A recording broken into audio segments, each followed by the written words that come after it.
Al-Fatih. SD IT Al-Fatih, SMP IT Al-Fatih Cisolok. Tadi kan ketemu sama guru-guru, sama santri juga Bu ya? Iya, sama santri juga. Sudah sana ada asrama kabarnya. Ada asrama putra dan putri. Ya, nah itu keseharian Ibu berarti selain jadi anggota dewan, selalu di asrama, selalu di sekolah gitu? Iya, jadi kalau saya nggak ada kegiatan di DPRD, saya pasti di sekolah, kalaupun tidak ada kegiatan partai. Jadi antara itu aja. Kecuali kalau ada undangan, misalkan kegiatan sosial, saya hadir atau kita yang mengadakan gitu. Nah, Bu.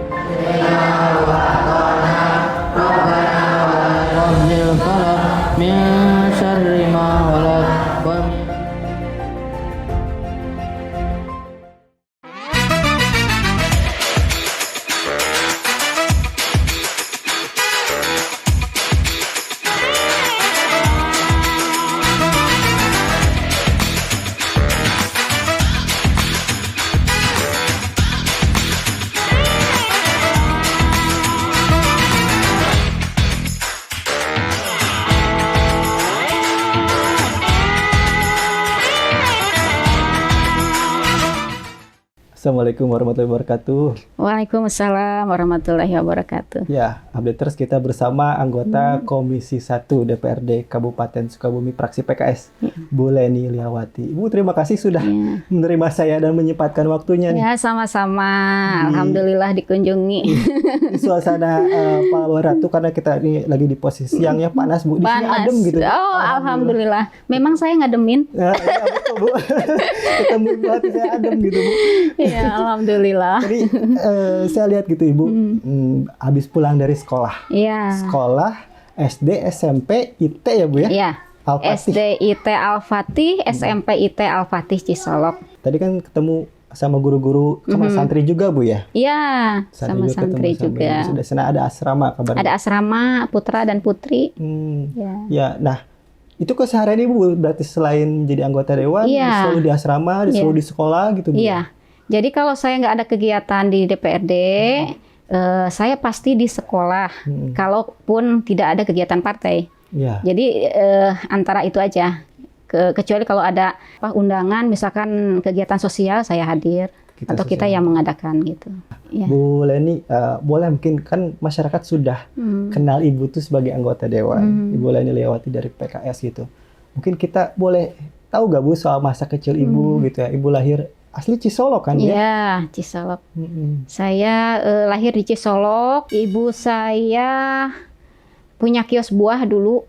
Ya, kemudian bapak saya nelayan. Oh, jadi Ibu pedagang? Ya, Ibu pedagang, bapak nelayan. Jadi saya banyak belajar dari bapak sama ibu saya ya.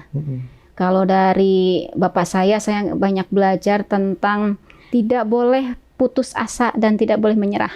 Itu yang disampaikan Bapak. Ya, karena kan yang namanya nelayan itu kan nggak jelas penghasilannya berapa tiap hari. Betul-betul berharap rezeki itu datang dari Allah ya. Ya, jadi mau ada atau tidak tetap berangkat. Nah, ya akhirnya kata bapak saya, pokoknya teteh tidak boleh pantang menyerah. Dan pesan itu yang terus ini kayaknya mungkin salah satu dasar karakter yang dibentuk oleh bapak saya. Nah, kemudian dari ibu saya kan punya kios buah tuh belajar kemandirian ya, karena ibu saya itu dari saya sejak kecil itu tidak memanjakan, walaupun ada ya dari hasil penghasilan itu kan ada, tapi tetap saya itu harus bantu ibu saya di kios buah. Saya 3 bersaudara, anak pertama, semuanya perempuan. Semua perempuan Bu ya. Dan adik saya itu semuanya di bidang pendidikan. Oke. Adik saya yang kedua, mungkinnya saya yang pertama, yang adik saya yang kedua itu kepala sekolah SMP. Adik saya yang kedua yang ketiga berarti anak yang ketiga ngajar di SMP Negeri Cisolok. Kalau Ibu sendiri memang kan dari dulu, dulunya pendidikannya? Ya, jadi saya pulang dari kampus ya, dari PB itu, dari Bogor itu, ngajar di SMA Simpenan. Oke, ya, SMA Simpenan itu 2 sampai 3 tahun ya, kemudian ngajar juga di MTS KUPI. Nah, disitulah mungkin saya dapat sertifikasi dan invasing di sana. Nah, kemudian saya juga jadi dosen di STAI. Tahun berapa itu? Labuan Ratu. Saya pulang ke sini 2004, langsung ngajar. Oke, di IPB berarti saya masuk 97, selesai 2001. Saya sempat 1,5 tahun sampai 2 tahun tinggal di Bogor sebagai asisten dosen di IPB. Kabarnya di IPB jurusan ngambil biologi, Bu ya? Biologi. Dan terbaik katanya, Bu. Amin. Itu ya, Bu ya. Ya disyukuri aja. Alhamdulillah, Bu ya. Jadi berarti lama di Bogor, Bu ya? Iya, hampir 6 tahun ya saya. 4,5 tahun saya kuliah, 1,5 tahun sampai 2 tahun saya tinggal di Bogor itu sebagai asisten dosen di lab mikologi. Jadi saya juga laboran di sana. Ya, pegang lab ya, sekaligus saya kalau dosen saya sedang ada berhalangan, saya yang menggantikan di sana. Oke, dan kalau masa SD, SMP, SMA di sini ya, Bu ya, di Cisolok ya? SD saya di SD Negeri Cisolok dekat di sana. Jadi kalau dari sini tuh tinggal jalan kaki. Nah, kemudian saya dari SD itu ke MTS. Nah, di MTS saya dapat NEM tertinggi. NEM tertinggi masuk ke SMA Negeri Pelabuhan Ratu. Kalau dulu itu bukan SMA, SMU ya. Oh, SMU ya, Bu? Terakhir saya SMU. Tahun berapa itu berarti, Bu? 97 itu terakhir, 9 setelahnya itu udah SMA lagi. Ya, saya di SMA dapat PMDK ya. Jadi undangan melalui jalur rapot ke IPB. Oh, dari situ bisa masuk ke IPB. Iya, karena dari kelas 1 sampai kelas 3 itu saya dapat ranking pertama terus. Jadi alhamdulillah dapat itu. Dan akhirnya bisa ketemu Bapak. Bapak kabarnya guru juga, Bu ya? Iya, tapi nggak ketemu di kampus, beda kampus. Suami saya itu di IAIN. Kuliahnya Bandung. Ya, di Bandung. Kita itu satu kecamatan, beda desa. Saya di desa Cisolok, Bapak di desa Cikahuripan. Tapi selama masa kecil itu kita nggak kenal. Nggak kenal. Kenalnya di mana tuh, Bu? Kenalnya setelah saya pulang dari Bogor. Sudah kuliah. Nah, saya ceritanya tuh pulang kuliah ya, ke sini. Bapak itu datang ke rumah saya minta menggantikan kakak sepupunya untuk ngajar di SMA Cisolok, tapi saya nggak bisa karena saya udah full ngajar di SMA Simpenan, di MTS juga di STAI ya, ngedosenan itu. Nah, dari situ berinteraksi, kemudian kita membentuk forum remaja masjid kecamatan Cisolok. Berangkat dari perkumpulan forum itu. Iya, jadi kita bareng tuh sama teman-teman yang lain ya. Bapak terpilih jadi ketuanya, saya jadi bendahara. Di situ benih-benih cinta timbul. Kita ketemu tuh Januari, menikah Mei ya. Berarti ada waktu 3 bulan, Bu ya? Iya, tapi jarang interaksi juga sih. Kita justru interaksinya ketika ada kegiatan forum remaja masjid. Nah, terus setelah itu nggak ada. Cuma mungkin ya namanya jodoh ya. Ya namanya jodoh, akhirnya Mei itu kita menikah. Tahun 2004 dan akhirnya punya anak. Ya, punya anak 2005 ya, anak yang pertama April 2005. Pokoknya saya punya anak 5, 2 tahun 1. Oke, dan semua perempuan atau ada? Laki-laki, perempuan, laki-laki, perempuan. Oke. Ya. Nah, jadi selama 10 tahun menikah itu kami punya anak 5. Dan itu sudah hasil komunikasi kami berdua. Kesepakatan 5 anak aja? Ya, kita menikah usia sama. Saya 25 tahun, suami 25 tahun. Nah, ketika awal menikah, kita ngobrol mau punya anak berapa? Udah ada kesepakatan itu ya? Saya pengen punya anak 5. Ya, nah kemudian suami kan tahu ada usia resti untuk perempuan yaitu 35 tahun. Jadi kamu pokoknya usia 35 tahun ke atas nggak boleh melahirkan lagi. Ya, berarti kan rasa sayang dan cintanya ya ini kan. Dan ternyata perencanaan itu kita buat ya, kemudian ya ada lah ilmu biologi yang saya praktekkan. Betul, ya. Sehingga anak saya ke-1, ke-2, ke-3 itu semuanya lahir April. Bisa gitu, Bu ya? Ya. Oh, udah ada ilmunya, Bu. Ya, begitulah kan? Ya. Ilmu biologinya. Coba sedikit demi sedikit ya di ini ilmunya.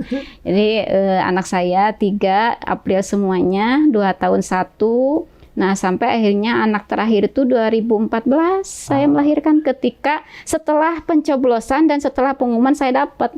Jadi waktu 2014 itu saya sedang hamil tua. Pas masuk periode pertama berarti ya?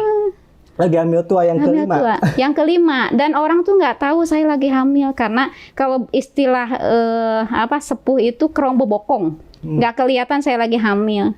Padahal saya itu sedang hamil gitu. Nah, Bu, kalau berkaitan dengan pendidikan kembali kan Ibu di IPB ikut organisasi gak Bu di IPB? Iya, justru saya itu baru ikut organisasi ketika kuliah.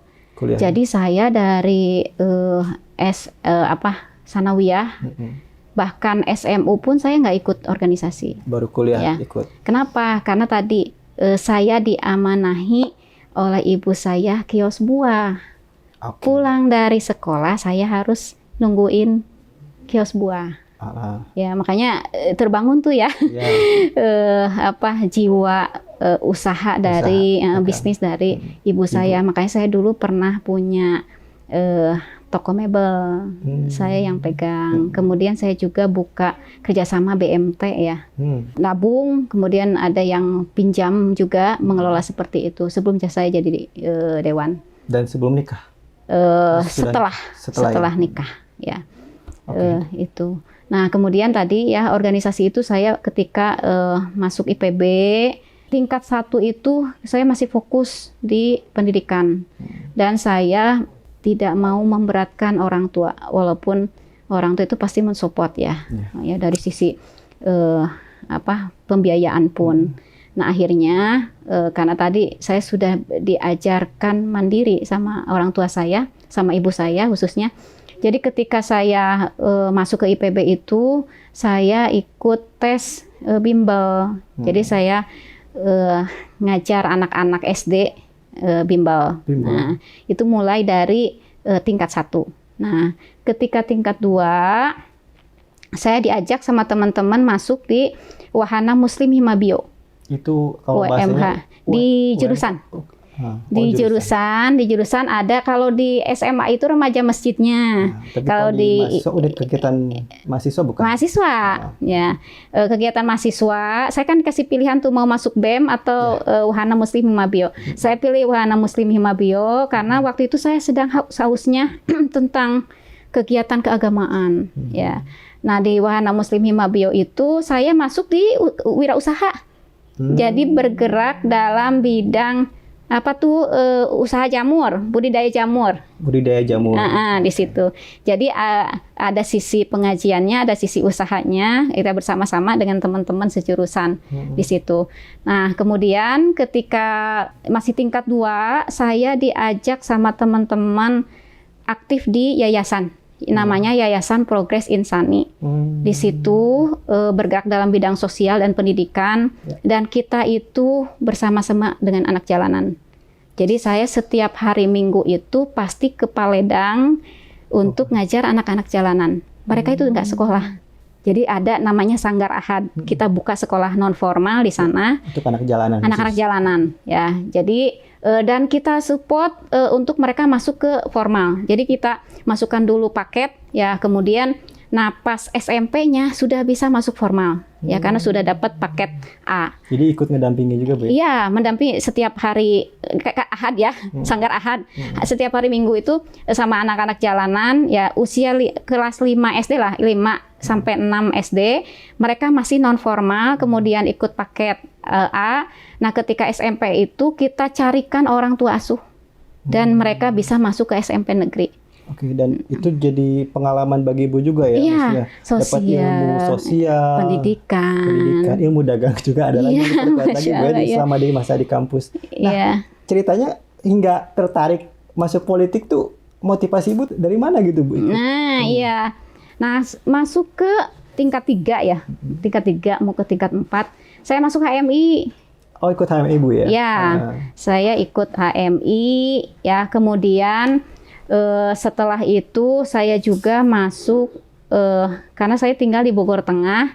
Kebetulan saya sekosan dengan teman-teman ya Mbak dan sebagainya gitu yang memang aktif di PK waktu itu, Partai Keadilan. Nah, karena kita sering ada taklim kos, pengajian ya di kosan. Kemudian saya juga ikut pengajian di orang-orang PKS lah ya. Sampai akhirnya pernah suatu ketika saya diminta untuk bantu di Baksos. Bakti sosial, ada pelayanan kesehatan diminta, belum masuk saya, diminta ya, karena saya bisa tensi darah, jadi diminta bantuannya di sana gitu ya. Serba bisa ya, Masya Allah. Alhamdulillah.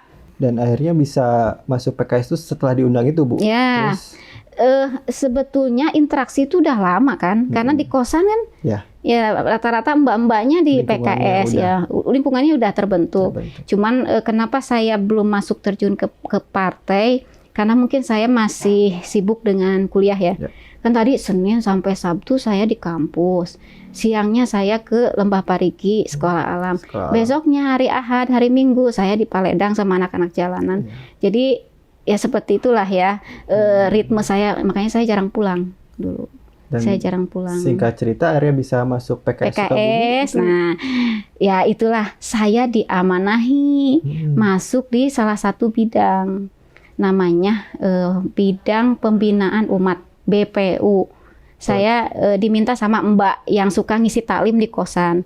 Len, Mbak mau minta tolong kamu masuk ya ke salah satu bidang, karena kita perlu ahwat ya, kalau bahasa mereka perempuan ya, perempuan yang bisa di sana, karena kamu ternyata bisa tensi dan sebagainya katanya gitu. Nah jadi saya masuk di sana sebagai wakil ketua. Ketuanya mungkin kakak tingkat saya ya, yang sedang S2 orang Sulawesi. Tahun berapa berarti, Bu? Berarti saya 2000 mau menjelang akhir lah, 2021 ya. Menjelang akhir. Jadi masih posisi saya sedang penelitian waktu itu. Masih penelitian. Dan Ibu masuk kepengurusan PKS, kemudian juga masuk Dewan itu 2014 ya, Bu? Ya, saya sudah masuk PKS tingkat kecamatan. Kemudian berikutnya saya diminta untuk wilayah 1, berarti kan dapil ya. Dapil saya di bidang perempuan. Kalau dulu namanya bidang perempuan. Ada suka duka gak, Bu, selama 2 periode menjabat anggota Dewan? Kalau saya sih prinsipnya dinikmati ya. Dan saya itu salah satu pembelajaran dari Ibu ya, bahwa kamu harus menjadi pembelajar cepat. Kan politik itu bukan dunia saya dulunya. Betul. Kan saya kalau dari jurusan biologi. Cita-cita peneliti ya, Bu? Cita-cita peneliti nggak nyambung banget gitu ya ke politisi. Ya, tapi tadi ya disyukuri apapun ya. Dan memang ketika saya masuk banyak sekali hal-hal yang bermanfaat untuk masyarakat. Dulu ya punten ya. Contoh misalkan ya mau buat akte kelahiran, Masya Allah ribet, ya ribet, ya lumayan besar pengeluarannya. Ketika saya sudah masuk tahu aturannya, oh ternyata begini, jadi saya bisa banyak bantu orang. Akte kelahiran itu saya kerjasama dengan kader Posyandu sekecamatan Cisolok membantu. Kenapa demikian? Karena sebelum jadi dewan saya adalah pendamping kader Posyandu sekecamatan Cisolok. Jadi sudah paham gitu ya di lapangan kondisinya seperti apa. Dan inilah harus diluruskan gitu ya. Iya, karena kan Posyandu itu garapannya kan ibu hamil dan ibu yang punya anak ya. Nah ketika melahirkan mereka mau buat akte tuh ya agak kesulitan. Mahal. Sehingga akhirnya para kader ini aja siapa yang akan buat akte, saya bantu. Ya kalau dulu kan ada denda ya. Kalau 40 hari ke atas berarti denda 25.000. Sekarang kan udah gratis semua. Ya, sampai sekarang saya masih kerjasama dengan kader Posyandu. Dan itu yang diupayakan Ibu dan hasilnya yang bisa dibantu oleh Ibu. Kemudian juga obrolan dengan Ibu hari ini bergizi, Bu, dan alhamdulillah maksudnya banyak inspirasi. Dan juga bagi updaters yang perempuan juga bisa belajar gitu. Iya, sama-sama belajar ya. Sama-sama belajar gitu, maksudnya bahwa pendidikan itu penting. Yang kedua kemudian betul. Juga mengikuti kegiatan keagamaan dan sebagainya. Dan harus seimbang lah ya. Ya intinya harus seimbang. Dan itu seimbang. Titip amanat rakyat, Bu ya. Ibu, boleh ini waktu kita terbatas, tapi saya terima kasih banyak atas waktunya, banyak sekali ilmu yang saya dapat gitu. Ya, sama-sama ya. Jadi saya pun mendapatkan sesuatu yang sangat bermanfaat di sini ya. Baik. Saya senang loh sama yang masih muda-muda, terbawa jiwa semangat Ibu muda. Leni Liawati, Iya. anggota Komisi 1 DPRD Kabupaten Sukabumi, fraksi PKS. Turun Bu. Ya, sama-sama. Assalamualaikum warahmatullahi wabarakatuh. Waalaikumsalam warahmatullahi wabarakatuh.